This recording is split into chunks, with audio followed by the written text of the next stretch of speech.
یہی کہتا تھا. تو فرشتے کہتے ہیں لا دریتا ولا تلیتا, کیا تو نے خود ادراک کرنے کی کوشش نہیں کی, خود پڑھنے کی کوشش نہیں کی, یا کوئی ایسا شخص جو تجھے بتا دیتا اگر تو پڑھنا نہیں جانتا تھا. تو فرشتے پھر اسے ایک گرز مارتے ہیں اور زمین و آسمان کی ہر مخلوق اس کی آواز سنتی ہے سوائے جن و انس کے. اگر یہ سن لیں تو بے ہوش ہو جائیں. اور حقیقت بات ہے کہ آپ اتنے بڑے بڑے جو بزرگ دفنا کے آتے ہیں نا, ان کے گرز کی آواز اگر آپ کو آئے نا تو رحمت اللہ علیہ کہنا چھوڑ دو تسی. السلام علیکم دوستو, کیا واقعی روحیں قبر سے گھر واپس آتی ہیں؟ اور قبر میں ایسے کون سے سوالات ہیں جو پوچھے جاتے ہیں؟ آج کی اس ویڈیو میں انجینئر محمد علی مرزا صاحب ان اہم سوالات کی حقیقت بیان کریں گے. مکمل سچ جاننے کے لیے ہماری ویڈیو آخر تک ضرور دیکھیں. جزاک اللہ. جی بھائی, اگلا سوال ہے, ہمارے سب کانٹیننٹ کے معاشرے میں مسلمانوں میں بھی یہ عقیدہ پایا جاتا ہے کہ شب جمعہ یعنی جمعرات اور جمعے کی درمیانی رات فوت شدہ رشتہ داروں کی روحیں اپنے اپنے گھروں میں لوٹ آتی ہیں. چنانچہ ان روحوں کو خوش کرنے کے لیے مولویوں کو کھانا بھجوایا جاتا ہے. ہاں یہ بات ہے سر, تاکہ اس کا ثواب روحوں تک پہنچ جائے اور وہ روحیں خوشی خوشی واپس چلی جائیں. پلیز اس حوالے سے کوئی شرعی دلیل ہو تو بیان فرما دیں. شرعی دلیل, شریعت کا ایسے کیا لینا دینا میرے بھائی, یہ تو بابوں کی کہانی ہے. ہم اس پہ یہی کہیں گے, پہلے تو وہی عرض کریں گے کہ مرنے سے پہلے اے مسلمان کر لے اس پہ غور. کتابوں کا خدا اور ہے, بابوں کا خدا اور یہ تو ایک لائٹر موڈ میں نے بات کی. سورہ بنی اسرائیل کی آیت نمبر 36 ہے, جو 10 کمانڈمنٹس آئی ہیں ان میں سے 9th کمانڈ ہے وَلَا تَقْفُ مَا لَيْسَ لَكَ بِهِ عِلْمٍ إِنَّ السَّمْعَ وَالْبَصَرَ وَالْفُؤَادَ كُلُّ أُولَئِكَ كَانَ عَنْهُ مَسْئُولًا.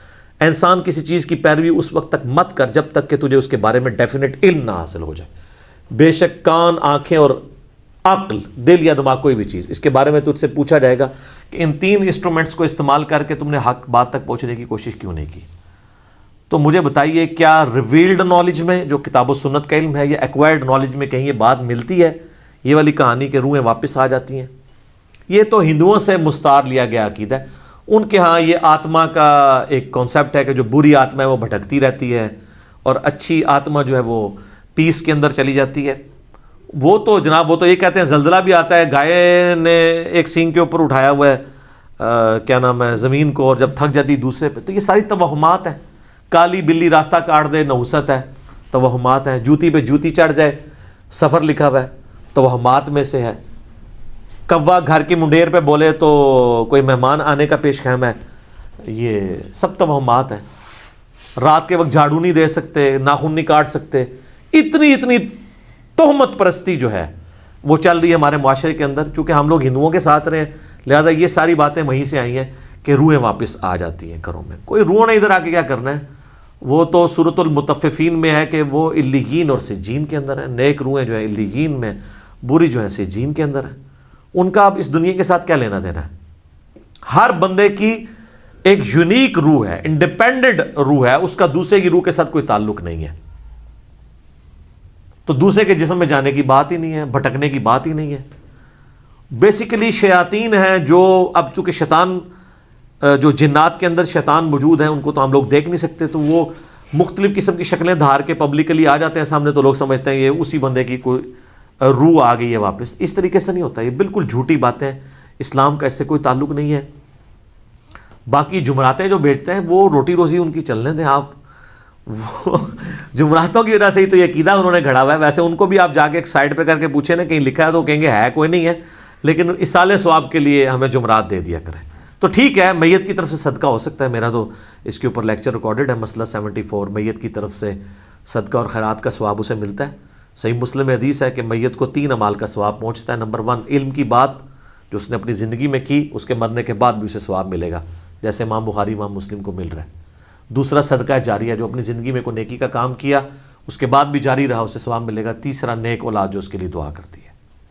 اور اسی کو سپورٹیو سنن نسائی میں حدیث ہے, بخاری مسلم میں بھی اس کا کچھ حصہ موجود ہے.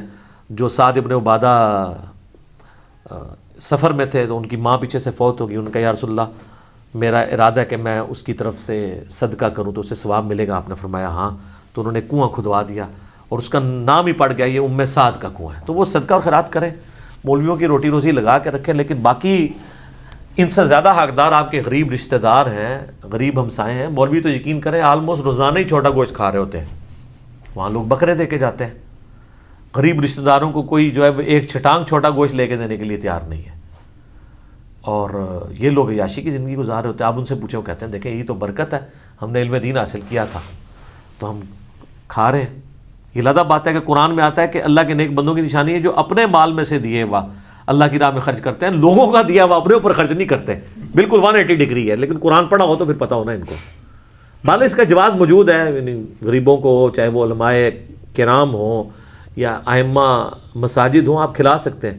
لیکن یہ جو عقیدہ وابستہ کیا ہوا ہے نا, بالکل جھوٹا عقیدہ ہے.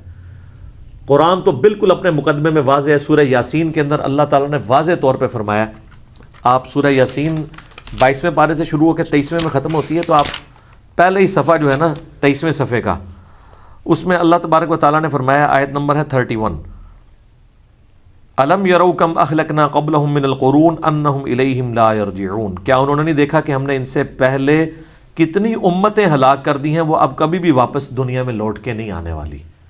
وَإِن كُلٌّ لَمَّا جَمِيعٌ لَدَيْنَا مُحْضَرُونَ, اور ان سب کے سب لوگوں کو اللہ تعالیٰ کے حضور جمع کر کے حاضر کیا جائے گا, یعنی قیامت سے پہلے وہ دنیا میں نہیں آ سکتے. اور جناب جو سورۃ الواقعہ کی رکت انگیز آیات ہیں نا, سورۃ الواقعہ پارہ نمبر 27 میں بالکل اینڈ پہ جا کے سیکنڈ لاسٹ سورت آتی ہے, اس میں اللہ تبارک و تعالیٰ نے اس ٹروتھ کو ریویل کیا ہے. اللہ فرماتا ہے فلولا اذا بلغت الحلقوم, تو کیوں نہیں ہوتا کہ جب روح جو ہے وہ گلے میں جا کے اٹک جاتی ہے, یعنی کسی کی موت کا وقت آ جاتا ہے, نزع کا وقت. وَأَنْتُمْ حِينَئِذٍ تَنْظُرُونَ, اور تم اس وقت وہاں پہ موجود یہ سب کچھ دیکھ رہے ہوتے ہو کہ ایک بندے کی روح نکل رہی ہے, تو روح واپس کیوں نہیں لا سکتے؟ وہ آگے ذکر آئے گا اس کا. وَنَحْنُ أَقْرَبُ إِلَيْهِ مِنْكُمْ وَلَكِنْ لَا تُبْصِرُونَ, اور ہم مرنے والے کے تم سے بھی زیادہ قریب ہوتے ہیں لیکن تمہیں نظر نہیں آ رہے ہوتے. ظاہر ہے اللہ اپنی شان کے لائق, نحن اقرب الیہ من حبل الورید, وہ ہماری رگے جان سے بھی زیادہ قریب ہے.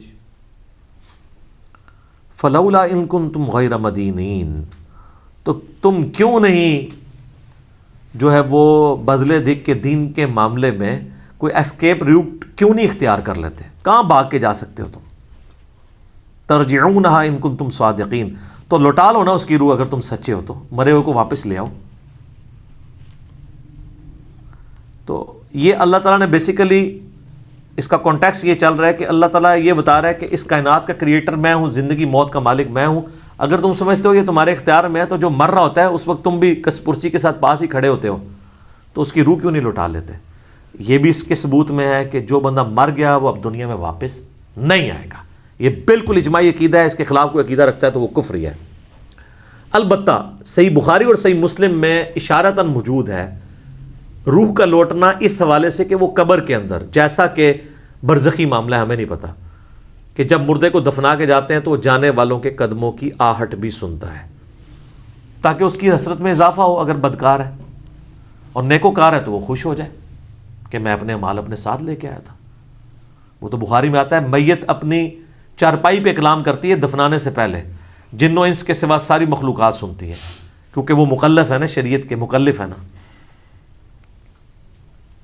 اور اگر یہ سن لیں تو بے ہوش ہو جائیں. وہ کہتی ہے مجھے کدھر لے کے جا رہے ہو, اور نیک میت کہتی ہے مجھے جلدی جلدی اس طرف لے جاؤ. یہ جناب بڑا خطرناک معاملہ ہے. اللہم انی اعوذ بک من عذاب جہنم ومن عذاب القبر ومن فتنة المحیا والممات ومن شر فتنة المسیح الدجال.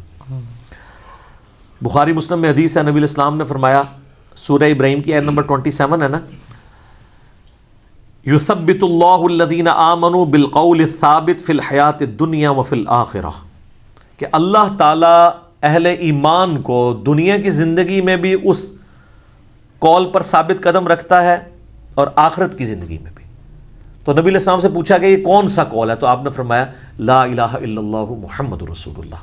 اور آپ فرمایا یہ دنیا اور آخرت میں اس سے مراد یہ ہے کہ جب انسان کو قبر میں رکھا جاتا ہے تو اس سے قبر میں سوال کیے جاتے ہیں, مر ربو کا, تو وہ کہتا ہے کہ میرا رب اللہ ہے, میرا نبی محمد ہے صلی اللہ علیہ وآلہ وسلم. اور پھر نبی علیہ السلام نے یہ آیت پڑھ کے کہا کہ یہ قرآن میں بھی اس بات کا ثبوت ہے کہ اللہ تعالیٰ اسے ثابت قدم رکھتا ہے قبر کے سوالات کے اندر. تو قبر کے اندر جو اس سے سوال کیے جاتے ہیں, وہ جو روح کا لوٹنا ہے وہ برزخی ہے, وہ دنیا میں نہیں آ رہی ہوتی, نہ اس کو کوئی کیمرہ لگا کے آبزرو کر سکتا ہے. یہ بھی ذرا ذہن میں رکھیے گا, کو آبزرو بھی نہیں کر سکتا, فرشتوں کو آبزرو نہیں کر سکتا. کیمرے یا یہ فزیکل ورلڈ کی چیزیں فزیکل انسٹرومنٹ سے آبزرو ہو سکتی ہیں, جو عالم برزخ کی چیزیں وہ آبزرو نہیں ہو سکتی ہیں. پھر بخاری مسلم میں حدیث ہے, نبی علیہ السلام نے فرمایا کہ قبر میں میرے بارے میں بھی پوچھا جاتا ہے, ما کنت تقول فی ھذا الرجل, اس مرد کے بارے میں تو کیا کہا کرتا تھا. وہ کہتا نہیں حضور دکھائے جاتے ہیں نا قبر میں. نا, ابو داؤد میں الفاظ ہے الذی بعث فیکم, ہم اس مرد کی بات کر رہے ہیں جو تم میں مبعوث ہوا تھا. تو وہ کہتا ہے ہوا محمد رسول اللہ, وہ تو محمد تھے اللہ کے رسول. وہ تھرڈ پرسن کے سیغے میں خطاب کر رہا ہوتا ہے, ورنہ تو وہ کہتا سیکنڈ پرسن میں کہتا ھذا محمد رسول اللہ, یہ اللہ کے رسول محمد ہے. کہتا وہ تو محمد رسول اللہ ہے. اس میں میرا کلپ بھی ہے نا, قبر میں 3 نہیں 4 سوال ہوں گے. ترمذی میں تو حدیث ہے مر ربو کا, ما دینو کا, من نبیو کا, تیرا رب کون, تیرا دین کیا, تیرا نبی کون. تو کدا مقلد, تو کہنے فڑکے دا, تیری کیڑی مسیتی, تیرا کیڑا بابا, اے کوئی نہیں بھائی, اے زمین دے اتے ہوتے ہیں, زمین دے اندر اللہ کا سکہ چلتا ہے. ادھر بھی تا ان کا چل رہا ہے کہ اللہ نے کھلی چھٹی دی ہوئی ہے. مرنے کے بعد محمد رسول اللہ کا سکہ چلتا ہے, اللہ کا سکہ چلتا ہے. ابو داؤد میں آتا ہے کہ جو مؤمن ہے نا, وہ یہ کہتا ہے کہ ربی اللہ, اور کہتا ہے دین الاسلام, اور کہتا ہے ہوا محمد رسول اللہ. تو چوتھا سوال پھر ہوتا ہے, یہ 3 سوال ہیں, قبر کے 4 سوال میرا ایک کلپ بھی ہے. وہ فرشتے کہتے ہیں تجھے کیسے پتا چلا؟ وہ کہتا ہے میں نے اللہ کی کتاب پڑھی تو میں نبی علیہ السلام پہ ایمان لایا, ان کے سچ ہونے کی تصدیق کی, تو پھر اس کے لیے جنت کی کھڑکی کھول دی جاتی ہے. یہ چوتھا سوال ہے کہ اسے پتہ. تو جنہیں کتاب پڑھی نہیں اور وہ حافظ قرآن علی نہیں پڑھتا, ترجمے نال پڑھتا ہے, تائیں انہوں پتہ لگتا ہے نا کہ وچ کے لکھے ہے, ورنہ تو نہیں پتہ چلے گا. اور بخاری میں ہے کہ منافق سے جب سوال ہوتے ہیں تو ہر سوال کے جواب میں کہتا ہے لا ادری لا ادری, ہائے آتا لا ادری لا ادری, ہائے افسوس مجھے کچھ پتہ نہیں ہے. بولے اعوذ باللہ تعالی. تو فرشتے اسے تو چوتھا سوال پھر کرتے ہیں. جب وہ کہتا ہے نا مجھے کچھ پتہ نہیں, تو وہ پھر کہتا ہے کہ میں تو وہی کہتا تھا جو لوگ کہتے تھے, سنا کے سنی, یعنی ہم تو شروع سے ہی یہ ہیں, ہم تو شروع سے ہی ہاتھ مانتے ہیں. میں تو شکر اللہ نے پردہ رکھا ہے, باہر آواز نہیں آتی ہے. تو یہاں پہ روحوں والا معاملہ ہے, لیکن وہ بھی اب روحوں کے ساتھ ساتھ آپ نے کتنے بزرگوں کو بیچ میں جو ہے وہ نکلوا دیا. لیکن یہ حقیقت ہے, یہ کتابوں کا دین ہے جی, یہ بابوں کا دین نہیں ہے. تو ہمارا تو مقصد یہ ہے کہ لوگوں کو کتابوں کے دین کے ساتھ جوڑیں بابوں کی بجائے. اور بابے وہ جو کتابوں کے ماننے والے ہیں, جو کتابوں کو نہیں مانتے وہ تو گستاخ بابے ہیں, ان کی بات ماننے کے لیے تیار نہیں. یہ روحوں والا عقیدہ بھی بابوں کا گھڑا ہوا ہے. یہ اذانیں شروع ہونے لگی ہیں انشاءاللہ. باقی امید ہے آپ کو حقیقت سمجھ آ گئی ہوگی. اگر ویڈیو اچھی لگے تو ویڈیو کو لائک, شیئر اور ہمارے چینل کو سبسکرائب ضرور کریں. اللہ حافظ.